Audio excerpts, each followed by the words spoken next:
YouTube канал ашудың ең оңай жолы. Бүгін мен сіздермен ешқандай жерде ешкім бөлісе бермейтін бір лайфхакпен, керемет фишкамен бөлісетін боламын. Соңына дейін тыңдаңыздар. Өзіңіз де ойлап жүрген шығарсыздар, дәл қазір сондай бір момент, бір нәрсе істеу керек, әркім бір нәрсе істеп жатыр, әйтеуір. Біреу YouTube ашып жатыр, біреу Instagram жүргізіп жатыр, біреу SMM болып жатыр, мобилогер болып жатыр, еще мына жақтан жасанды интеллекттер пайда болып жатыр. Бір нәрсе істеп қалу керек. Яғни сіздер мен сияқты декретте отырған ана шығарсыздар. 5-6 балаңыз бар, солардың сабақтарынан, тамақтарынан басыңызды көтере алмай жатқан ана шығарсыздар. Яғни бір нәрсе істеу керек деп жүрген жан болсаңыздар, сіздерге айтарым, дәл қазір бастаңыздар. Дәл қазір Instagram емес, TikTok емес, яғни YouTube бастаңыздар.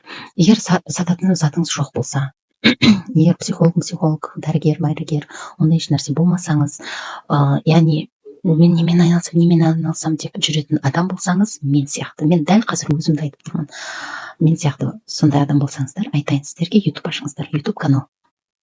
Яғни не үшін? Себебі мен өзімді мысал ретінде айтып отырмын. Мен бір ай бұрын ғана YouTube канал аштым.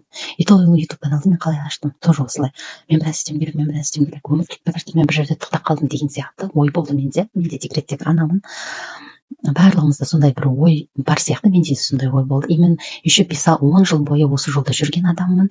Бір нәрсе істеуім керек деп. Сол үшін мен барлығын жиып тастадым да, YouTube канал аштым.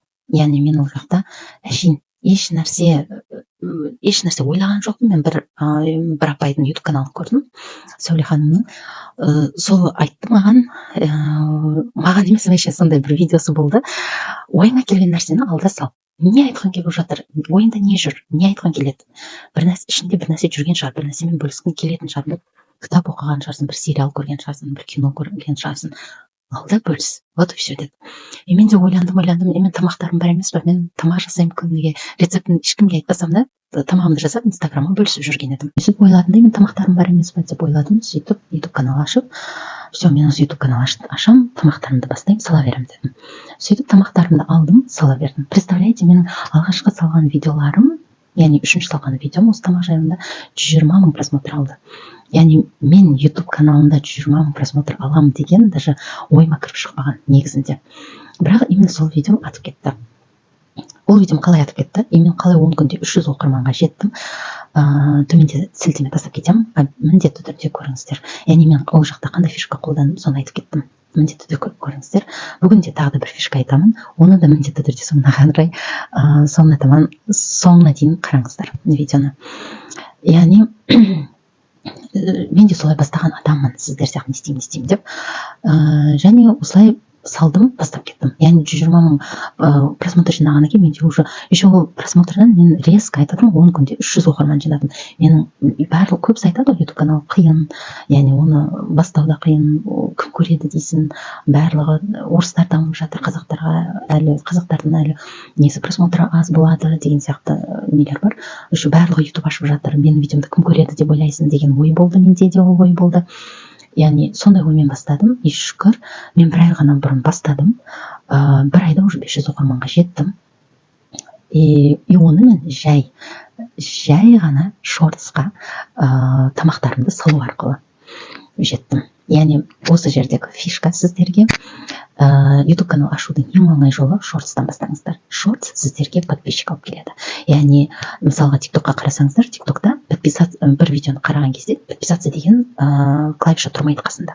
Яғни сен ол каналға, аккаунтқа жазылу үшін TikTokта ішіне кіресің, қарайсың, пролистывать етесің, маған ұнады, подписываешься, маған ұнамады, шығып кете береді адамдар. Яғни менің де TikTok'ым бар, ол жақта 140 мың просмотр.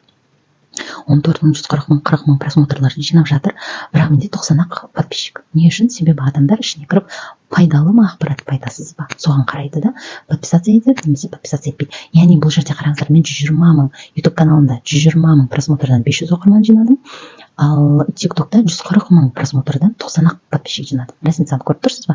Яғни бұл жерде айтқым келгені, TikTokта егер сіз бір зат сатып жатсаңыз, бір істің маманы болсаңыздар, TikTok, Instagram өте керемет жұмыс жасайды. ал егер не істеймін деген сияқты ойларыңыз болатын болса, немесе инстаграмда, тиктокта менің видеом атпай жатыр деп ойласаңыздар, мысалға мен тамақтарымды салып жүрдім, бірақ инстаграмда, тиктокта атпай жатты, сосын мен ютубқа көштім, и осылай ютубта атып кетті видеом. Көрдіңіздер ме?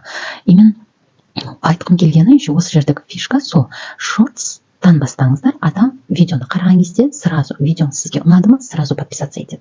Яғни сіз бір айда тоқтамай сала берсеңіз видеоны, подписчикті тез жинайсыз.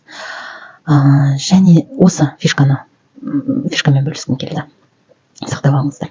Ал бұдан бұрын жасайтын тағы да бір фишка бар, оған мен сілтемені астын төменде тастап кеттім. Оған бөлек бір видео 3-4 минуттық бар, соны да қарап кетіңіздер міндетті түрде. Осы екі фишканы бастап жасай беріңіздер. Мен тағы да үшінші сілтеме тастап кетемін, то есть мен тағы да бір сілтеме тастап кетемін, YouTube каналды қалай ашамыз. Ол туралы тоже астында сілтеме бар. YouTube каналды ашқаннан кейін барып осы фишкаларды қолдансаңыз, міндетті түрде сіз уже 1-2 айда 4000 просмотрға да жетесіз, 1000 подписчикті де жинап аласыз. YouTube канал ешқандай да қиын емес екен. Яғни көп адамдар, мысалға 20 000 подписчик бар, 100 000 просмотры бар, адамдар осылай айтып жатады ғой, қазір бастағаннан мынау деп, мен 500 оқырманмен сізге айтып жатырмын, дәл қазір бастаңыз, мен дәл қазір өзім де бастап келе жатырмын. Яғни менің айтқаным, уже біреу бір жетістікке жетіп алғаннан кейін баста деп айтқан, оған как будто біз андайға болып қараймыз да, ой, сен өзіңдікін істеп алдың, енді саған жету қайда деген сияқты қараймыз да. Ал менде 500 оқырман, мен әлі бастамасындамын, мен әлі анау бірінші қадамдамын. Сол үшін мен де сіздерге дәл қазір бастаңыздар деп жатырмын. Айтып жатқаным осы, менімен бірге бастап кетіңіздер. Яғни мен қалай бастадым, тура сол қадамдарды мен сіздерге айтып жатырмын. А то мен де сразу видео салып, сразу миллион тауып кеткен адам емеспін. Менің алғашқы видеоларымды қараңыздар. Мен қалай бастадым, бұл осы жолға қалай кірдім. Яғни мен оңайдан оңай келе салған жоқпын. Мен басымнан неше түрлі оқиғалар, жағдайлар өтті. Сөйтіп барып мен осы наконец-то деп 500 оқырманға жеттім. Парақшаға жазылып кетіңіздер, лайк басып кетіңіздер.